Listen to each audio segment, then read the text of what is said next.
Bonjour, je suis député de la GUE-NGL et je suis député de la circonscription des Outre-mer, une circonscription composée de régions ultra-périphériques et de pays et territoires d'outre-mer. Et en écoutant vos débats, je me dis que nous ne pouvons pas ne pas dire deux mots du monde.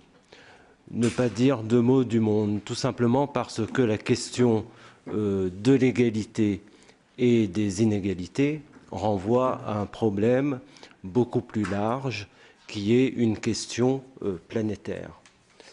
Et il n'y a pas, aussi bien au niveau national que dans des espaces plus larges, de possibilité de considérer que le progrès puisse se faire dans des îlots de prospérité et des océans de pauvreté. Nous avons un certain nombre de questions qu'il faut se poser. Nous aurons 9 à 10 milliards d'habitants en 2050.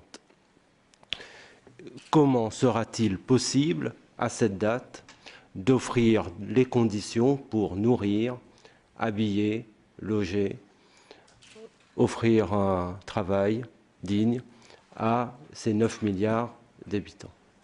Voilà des questions que nous devons nous poser ensemble. Parce qu'au fond, et je rejoins là le collègue socialiste qui s'est exprimé avant moi, avant l'approche statistique, c'est au fond des questions philosophiques presque et de civilisation. Est-ce qu'aujourd'hui, la question de l'égalité est encore au cœur des principes qui fondent notre civilisation? J'utilise ce mot avec beaucoup de précaution, compte tenu qu'il donne lieu à pas mal de polémiques actuellement en France, mais c'est un enjeu civilisationnel. Après avoir dit cela, je veux dire que la crise est créatrice, la crise actuelle, qui est sans précédent, est créatrice d'une situation explosive.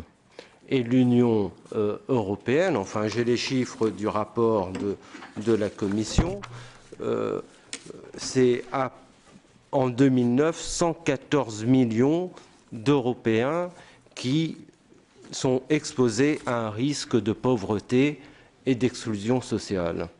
C'est dans certaines zones, en Espagne, mais aussi dans les régions ultrapériphériques, plus de 50%, parfois 60% des jeunes de moins de 25 ans qui sont face au chômage.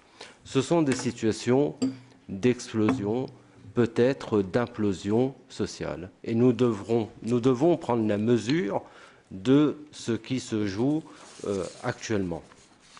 En venant à cette réunion, je lisais la presse grecque et je lisais une déclaration d'un syndicaliste grec suite aux manifestations du 7 février où, vous le savez, 20 000 personnes ont manifesté à Athènes.